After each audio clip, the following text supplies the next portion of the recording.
Welcome to Collecting Real Estate. This is a podcast where we discuss the collections that real estate investors have built and dive into the stories, habits, and decisions that got them to where they are.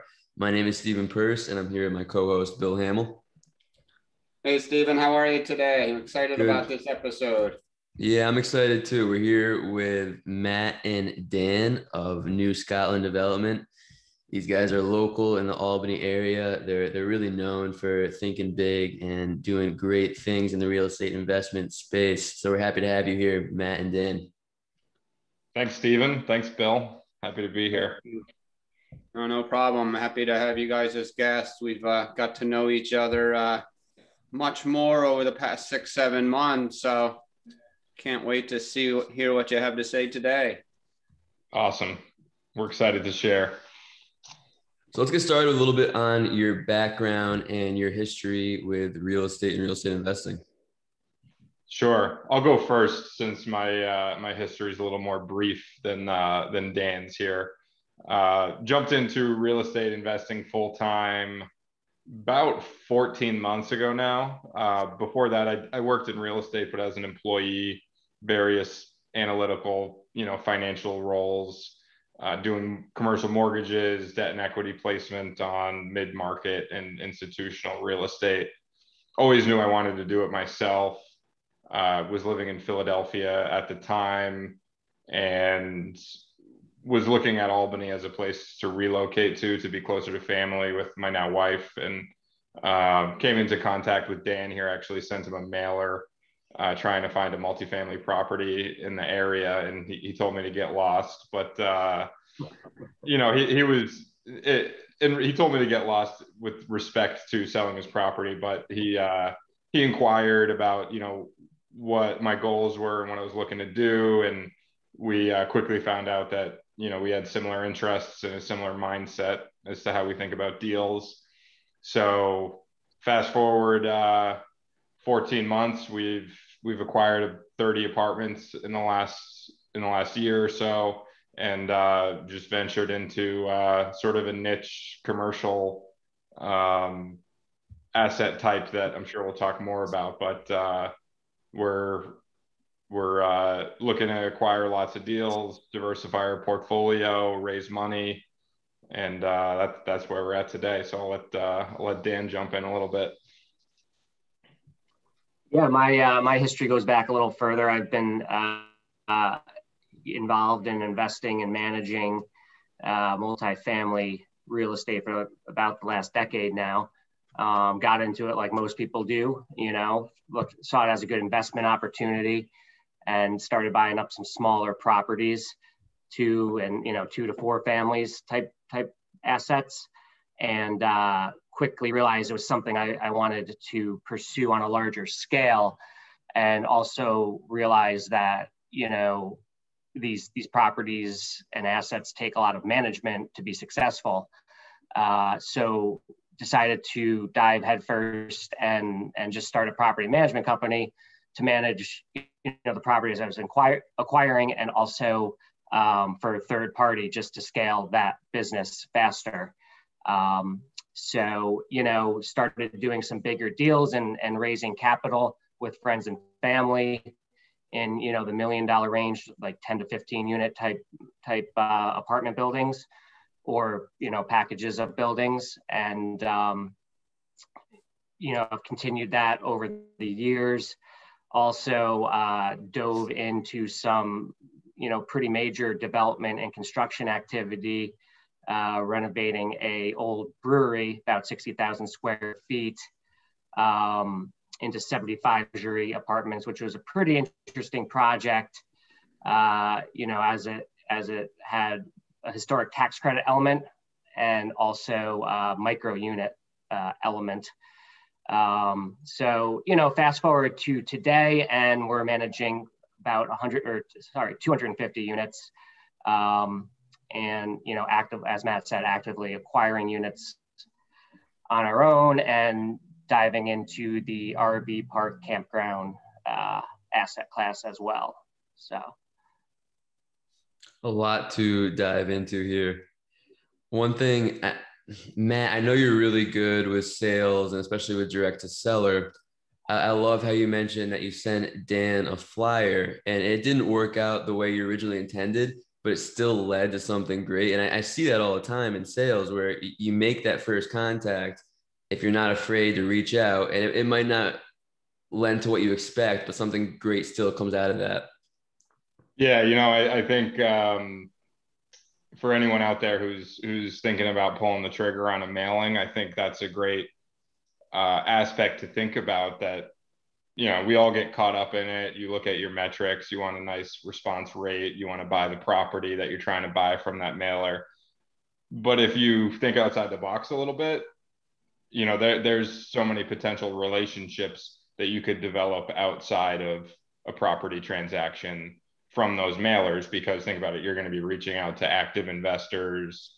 Maybe somebody has, a whole portfolio that they're looking to sell outside of that property, or maybe, maybe you're an agent and they're looking to sell it, or you're a property manager and they're looking for property management. So, we try to take that approach and not try and box anyone in, and have an open mind and listen to what people's needs and wants are, and try to play matchmaker if we can't buy it ourselves. Yeah, and speaking from the other side of receiving that mailer from Matt, I had always got, just owning the amount of property I owned, I would always get mailers from brokers and agents, and oh, we sold this, we can sell your property, and his was actually a letter regarding more of a personal touch, and that's he didn't identify himself as a broker or an agent because he wasn't. And so that to me was a bit more intriguing, and typically I wouldn't have responded if it wasn't for that. So a little tip from the other side there. Such an important skill to have in this industry. And I guess the skill is just being able to reach out and take that leap. Hey, Matt, question for you, Matt, on what was your intent when you called Dan? And I know you were calling about a property, but what was your intent coming into Albany calling on properties? Were you going to be a one-man operation, or were you waiting for a partner to come along? What was your thought process there? I am always one that plans for the worst. I think it drives Dan a little bit crazy sometimes, because you might think I'm a little bit of a pessimist, but that's just the way I work. That there's always multiple avenues that you're planning for. So I had written a business plan. I was ready to form an entity to be really a solo investor. But, I had a whole lot of intellectual experience in real estate finance and investments, not much hands-on operational experience. So I always had that in my mind that, hey, if I come across someone that I like and grow to trust and see myself working with, that does have some of those things, they're able to offer those things that I can't currently offer, that would be a very, economical way to advance my career. And that's exactly what happened here. I have the knowledge, I wasn't lacking confidence to go do it by myself, but I saw the opportunity to accelerate things drastically if I found the right partner. No, awesome. No, you guys seem to work very well together. So no, I'm glad you guys hooked up. Awesome. Thanks, Bill. Now, I know you two are both very creative with your investments and in your business in general. And I've heard you speak on that in the past, especially with that one development project. Can you tell us more about that? You mentioned the micro living. It's really interesting stuff. Yeah. So I actually did that project with a couple of other partners, and prior to Matt coming into the picture.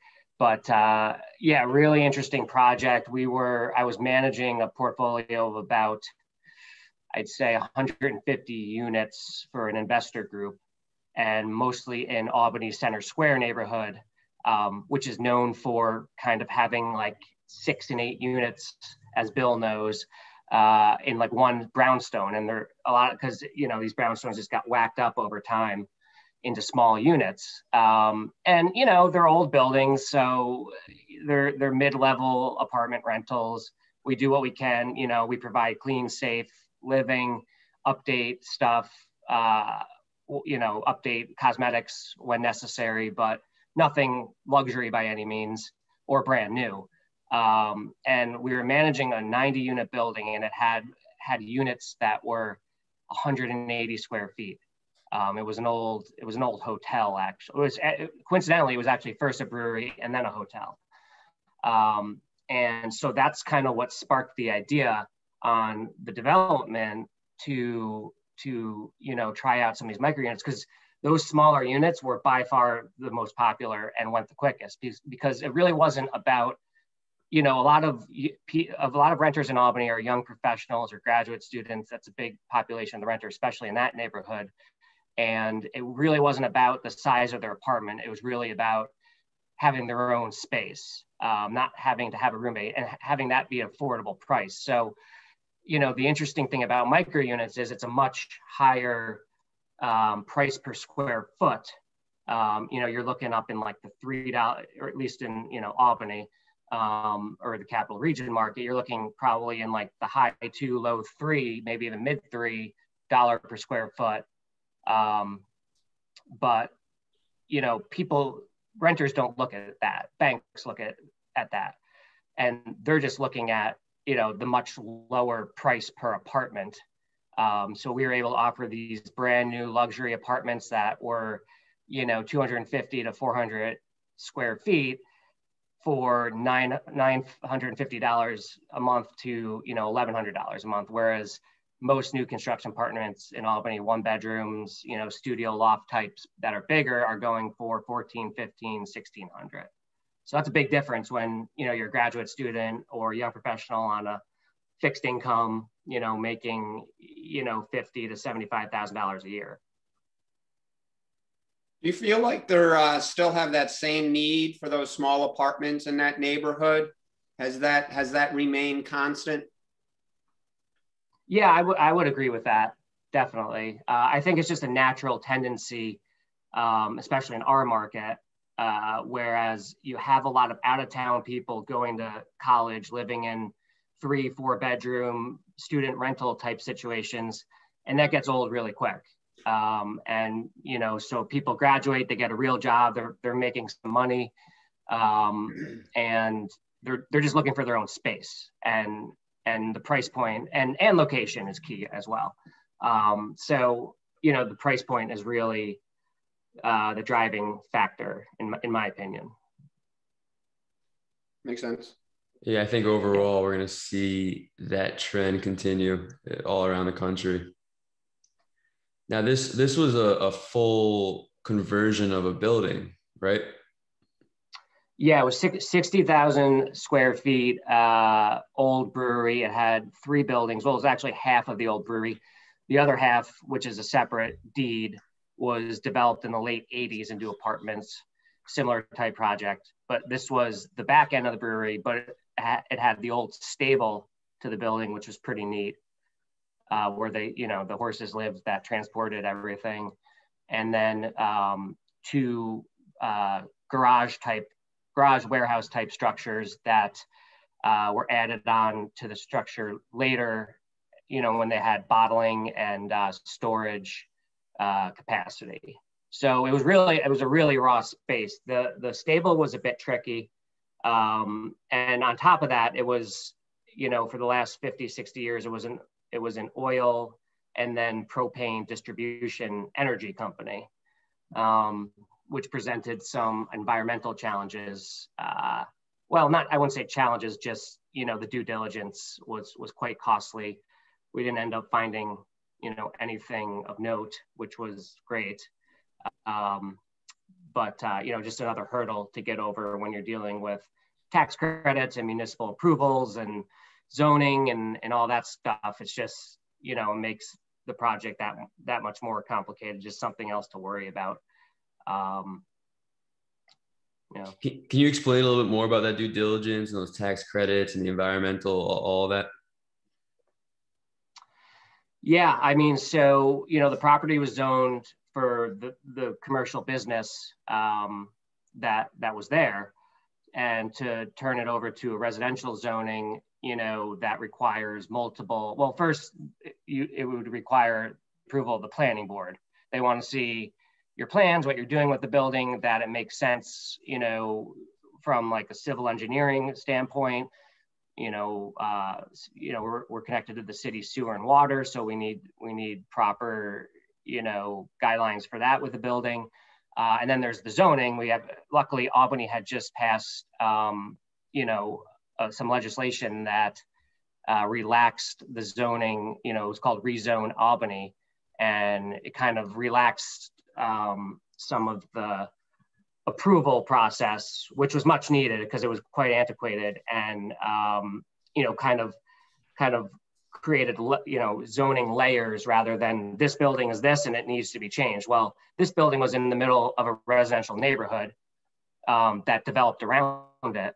So why, really the best use for it is residential, and that's how they looked at it, rather than a stringent process of changing that use, the building use and zoning from the commercial, industrial to residential. So that was helpful, but still required, many meetings with city officials, many formal meetings, with the Common Council and Planning Board and Zoning Board and Historic Resources Commission. Those are three separate entities we had to deal with the city. I mentioned the environmental due diligence, the historic tax credit due diligence. I won't get too deep into that because it's extremely complicated, but that required approvals from the State Historic Parks Office, which governs it, as well as the federal, National Park Service, who both, participate in facilitating the tax credits for the property. Then we had to go figure out a way to capitalize the tax credits, because they're credits, it's not cash, by syndicating them to a bank, and which required, we were lucky enough to work with Berkshire Bank on both that and the construction financing, which was a great situation, because that gives them a lot of interest in the project. And then finally, we had to go out and find about $2 million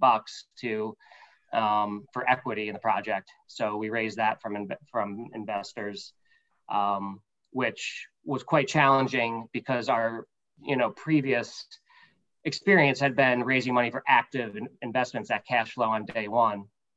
And this was just a very difficult project for investors to wrap their head around, with all the complexities I just mentioned.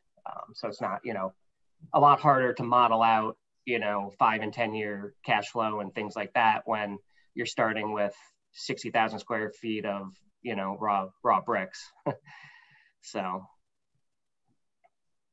sounds like you've been raising money for a couple of years now. I didn't realize you had to raise such a substantial amount for that project. So is that one of your skill sets, that the areas that you concentrate on most is raising money for that deal and in deals that you have going on now?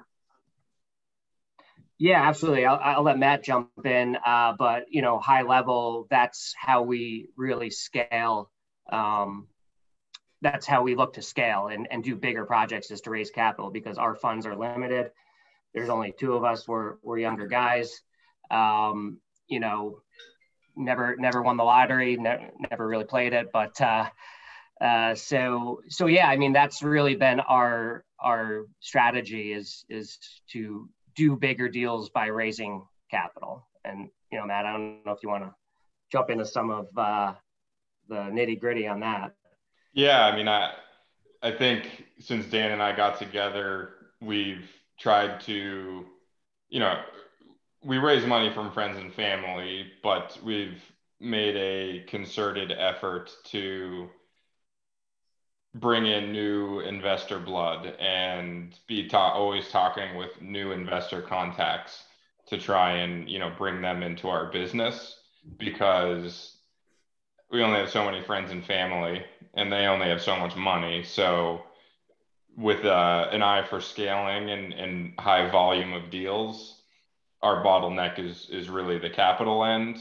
So that's what we've spent really, honestly, the last 2 years building a process and system to advertise and get new people in the door inquiring about opportunities and what our business does, and then, doing presentations for those people and getting them interested.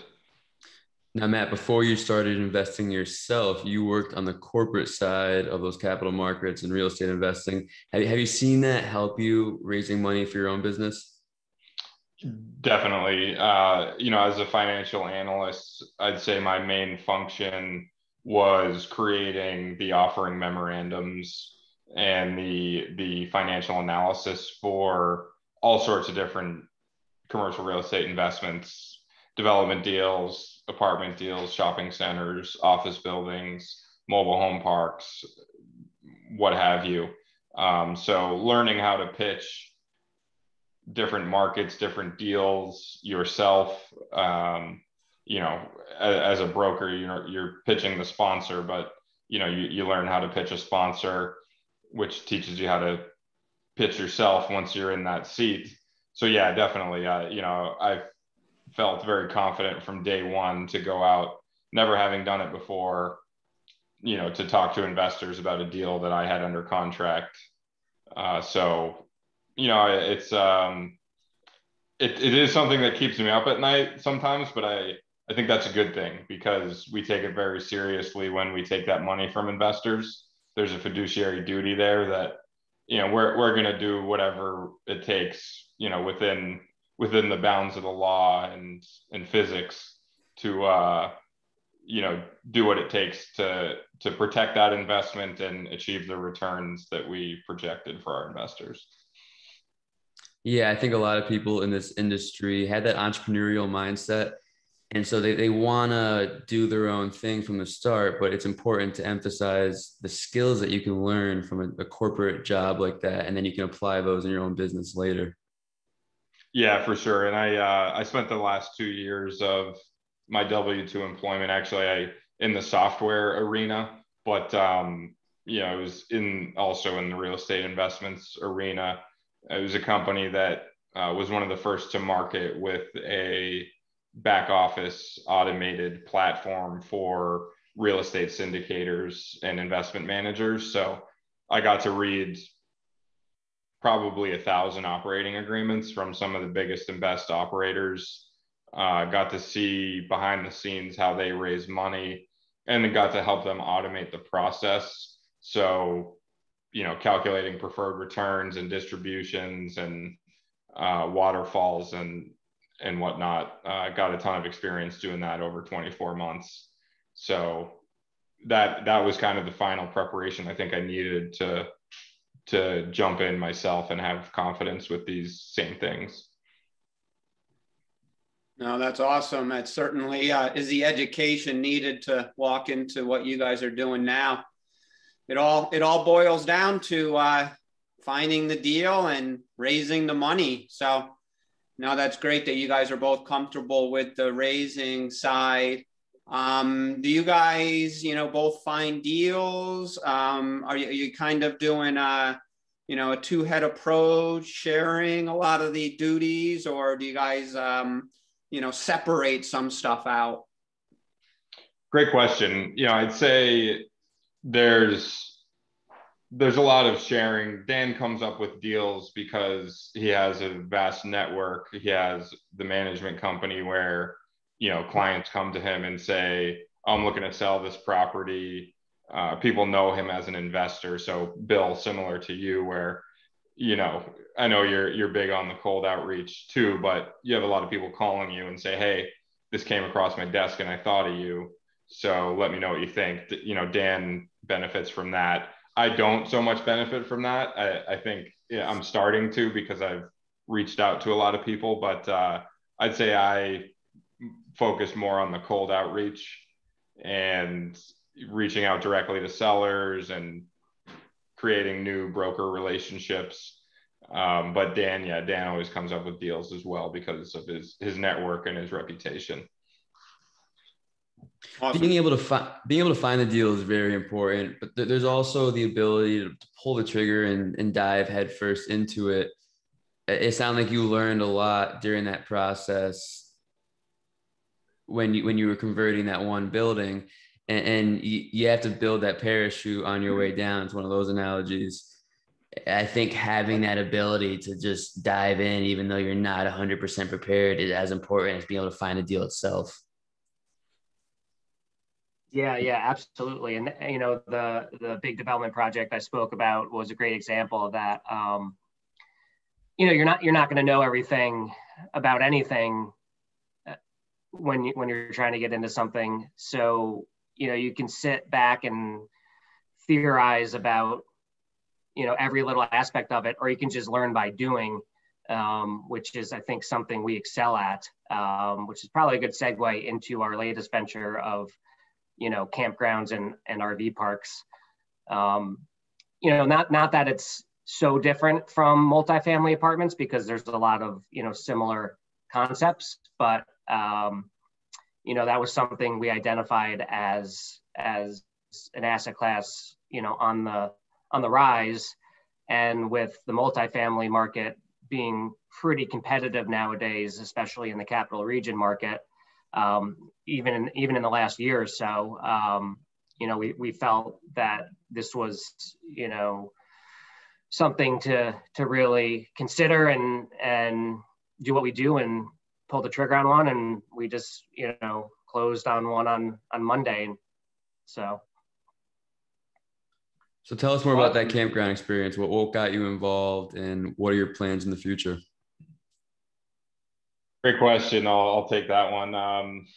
So we originally got into campgrounds initially sort of inadvertently. We had targeted mobile home parks as an asset class that we wanted to get into, and we had some success there and helping transact some deals. We don't own any mobile home parks, but we participated on some deals from our outreach, and we compiled a big list of mobile home park owners, and we did email outreach, cold calling, and it just so happened that a small portion of our list was miscategorized as mobile home parks, but they were really RV parks and campgrounds. So we got a few people at least coming back to us and saying, hey, I am interested in selling, but this is not a mobile home park. And, we always try and stay open-minded, and we came across some sophisticated owners that had books ready to go, and they fired them off to us. So we were reviewing financials, and, we said, holy crap, look at the cash flow on these things. It's amazing. You're in it, it's a little disappointing because we're already seeing the cap rate compression, and we're seeing a lot of private equity interest in these assets that even 12 months ago wasn't there. I think coronavirus had a lot to do with it, but we kind of dipped our toe in and went in towards some properties, and we were blown away by some of these properties and just the efficient operation of these mainly seasonal properties, where someone comes in and just rents dirt from you to park their RV and camp there. They pay somewhere between $2,000 and $6,000 a season based on the amenities, the location, and the quality of the park. So, and it creates a pretty efficient cash flow because, one, you don't have massive buildings to maintain. People upkeep their own lots. They pay for their own utilities when they stay for 30 days or longer, typically. So creates pretty efficient investment. Taxes are low for these types of properties. Insurance is low in comparison to a similar value commercial property or apartment building.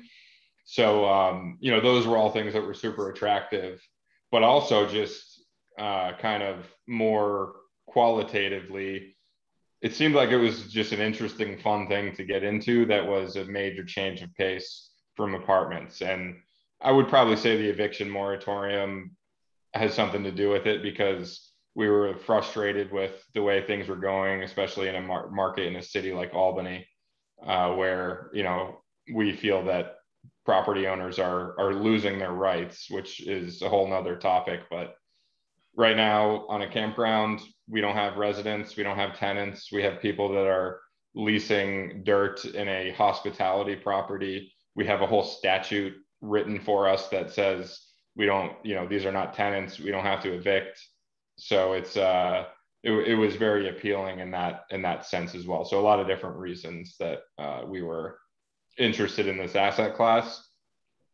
And then when we reached out to these owners, we were pleasantly surprised. It was a very different course of events that took place with each seller when you compare it to apartment owners or commercial real estate owners outside of campgrounds.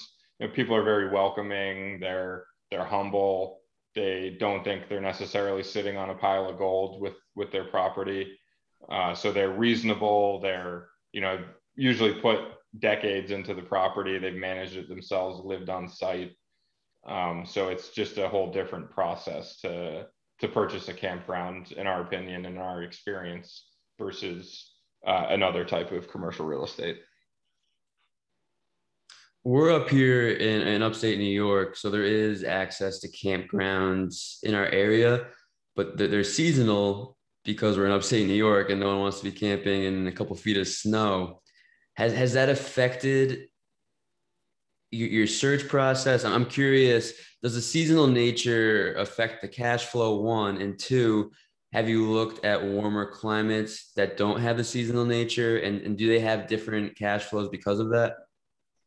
Definitely. And I'd call it sort of a double-edged sword, but based on our research over the last, 18 months looking at these properties, we are actually in favor of the seasonal model. And it's a conversation that we have when we talk to potential investors that are located in different regions in the country, because sometimes their reaction is, oh, well, that doesn't sound good. I'd rather invest in a property that has year-round cash flow.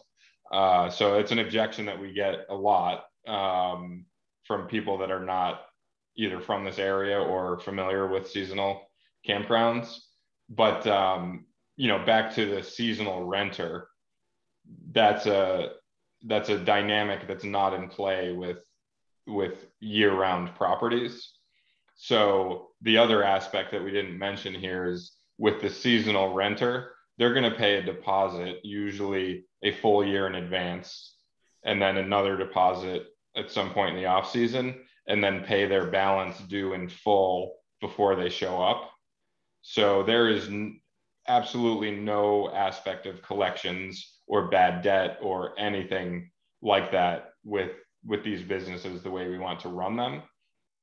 And then if you juxtapose that to a year-round property, say an RV park in Florida, that really looks more like a mobile home park. And it might even be kind of like almost like a motel where it's an extended stay, because you have people paying by the week and paying as they go. And I think you cross the kind of the gray area of what is a residential tenancy when you have people living there year round. So I do believe that evictions would probably be more of a factor, collections more of a factor. So that's not that it's something we can't wrap our heads around, and we do plan on expanding geographically, but we're definitely comfortable with the seasonal model. The other end of that is the utilities. They pay their own utilities when they're seasonal, so creates a reimbursement of operating expenses that creates more cash flow in the end.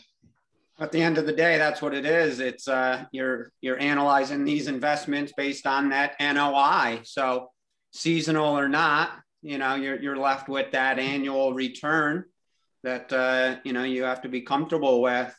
But Dan, when looking at that style investment in relation to that warehouse rebuild, I've been there where you're doing those tedious day-to-day, more dirty type project. Do you want to get into something like that down the road, or are you just looking to have that more simplified investment like the RV park? Yeah, I mean, I think for us, it comes down to, and that's a really good question. I think for us, it comes down to cap rates and cash on cash return. And, the path forward to, the path between day one and achieving what we're projecting. And when we look at an RV park campground model, we're looking more in like the 10 and 11 cap rate range, which is you're never going to find in an apartment building, multifamily, unless there's some type of value add opportunity, but that's a whole different beast. And, talking about the complexity of new construction and where construction costs are going and the financing for it, it definitely all plays a factor into it. I wouldn't say we're necessarily erring towards more simple.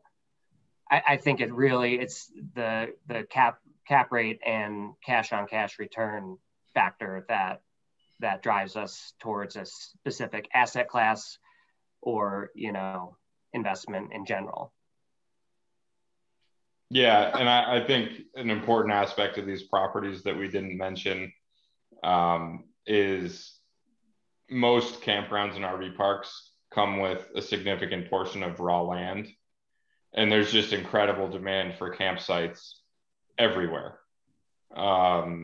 So there's always kind of an inherent built-in value add play with these. And with this property that we just purchased, it's just under 26 acres in the Catskill Mountains.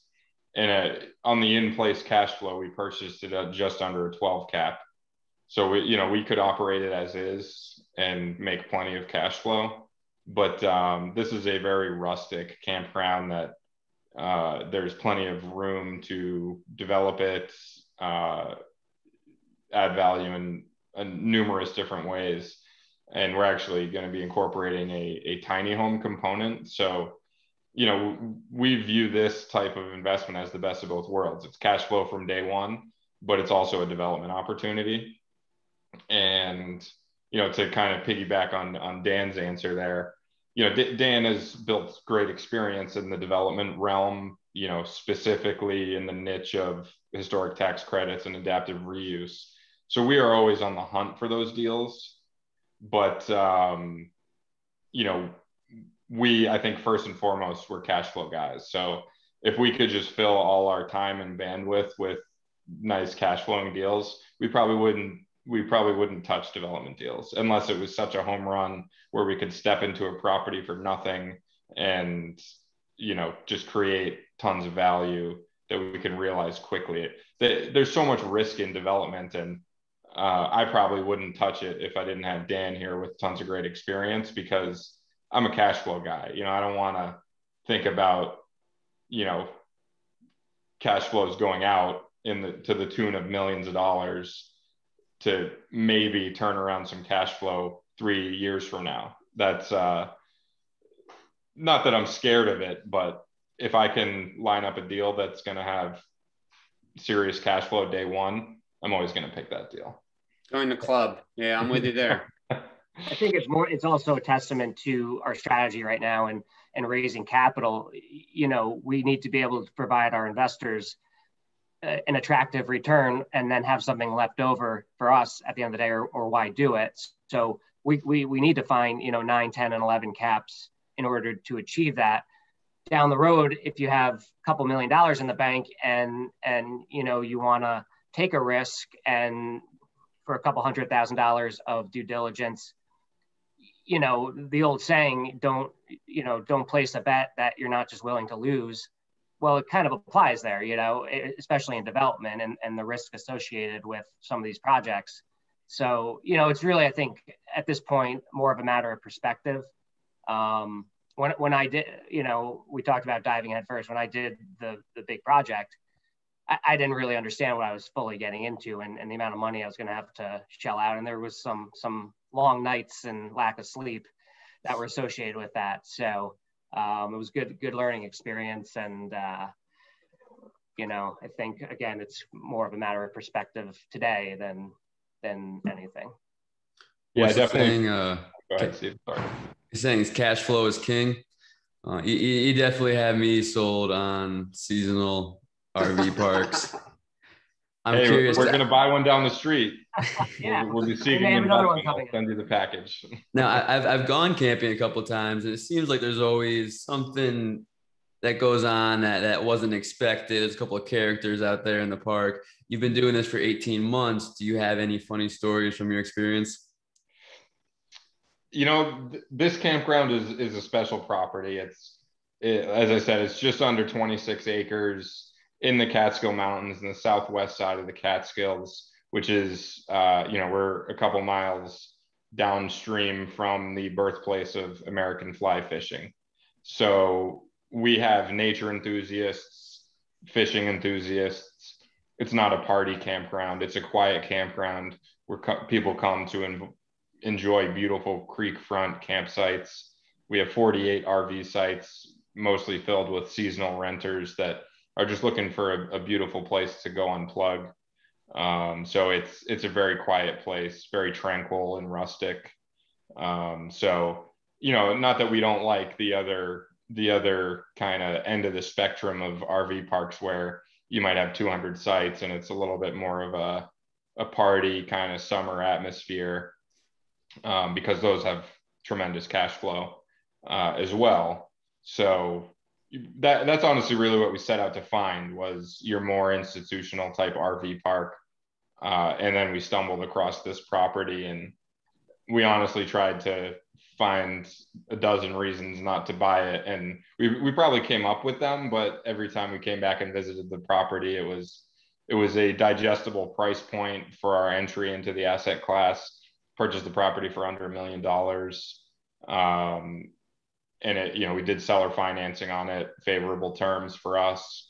And it was just an easy bite-sized deal to step into. And it's a place that, I'm looking forward to visiting for years to come myself.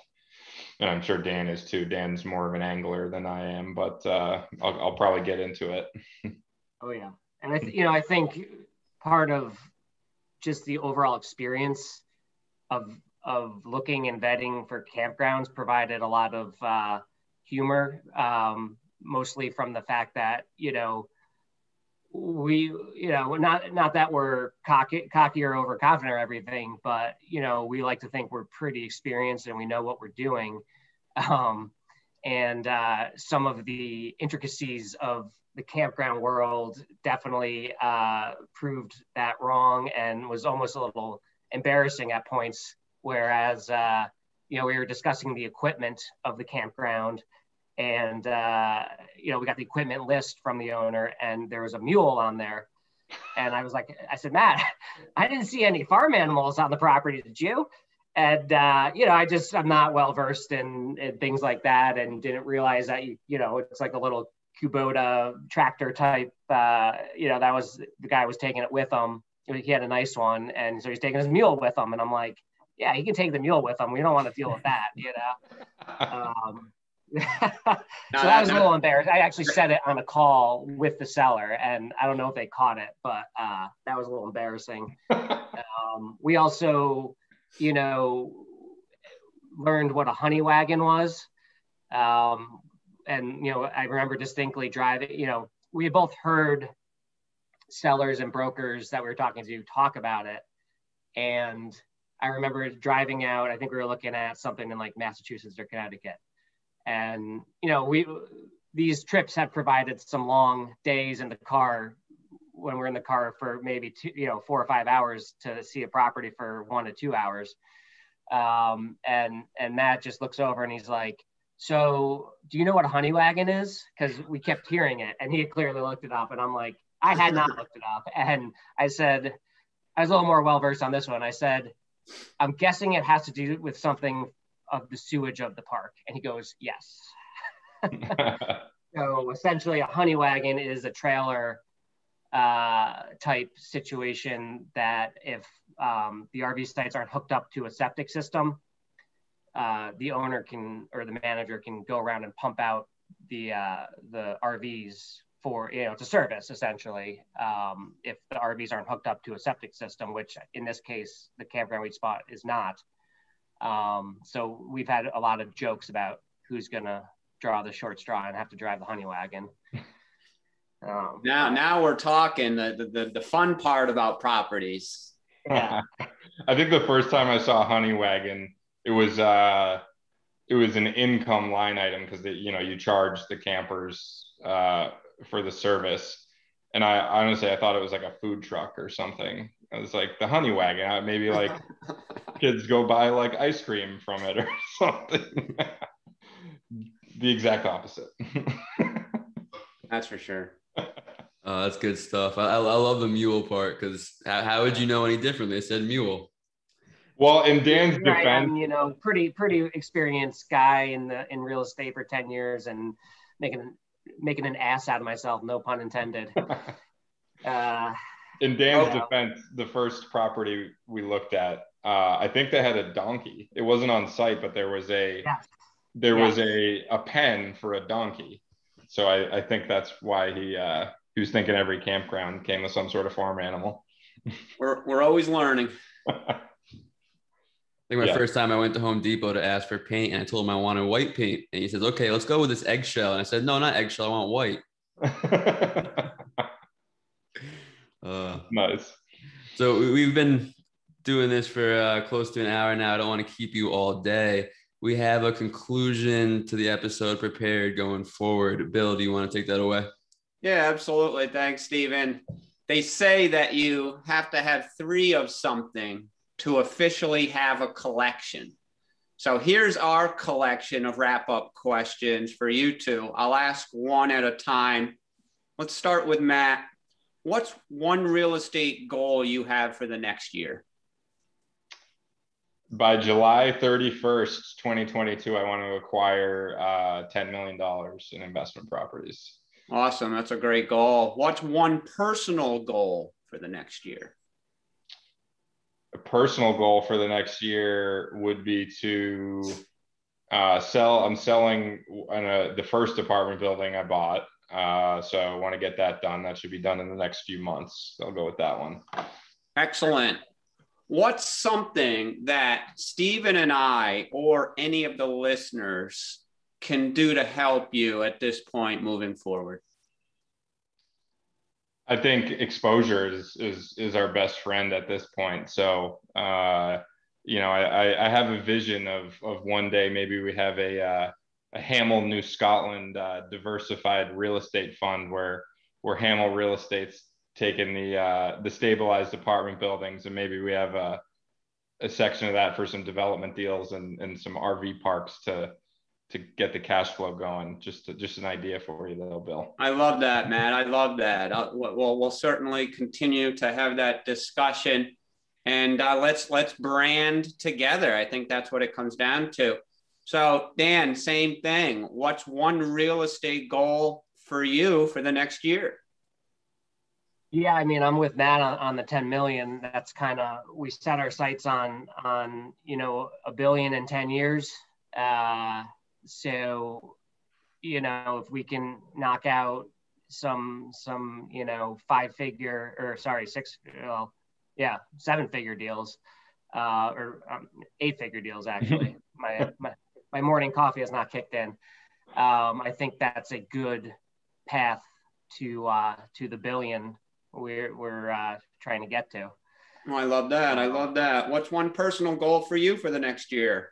Yeah, I mean, I think, for me, not so much personal, but I guess personally business related. And I'm sure Matt will, I'd take Matt's advisement under for this, but I think just maybe get into a business that isn't real estate. I don't know. It's something I've always thought about.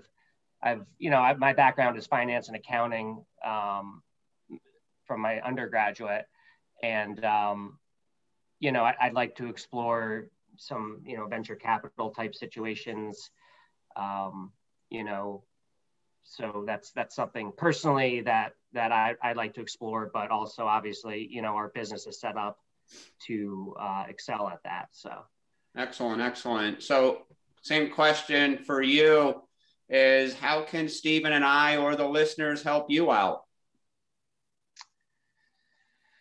Yeah, I mean, I like Matt's answer, but I'd say if you have any deals that aren't a good fit for you, send them our way.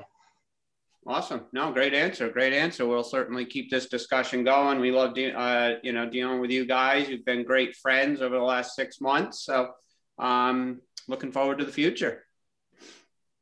Thanks so much, Bill and Stephen. Great time chatting, talking shop today. Awesome. Thanks, guys. All right. We'll talk to you guys soon. Talk to you soon. Have a good one. All right. Bye-bye.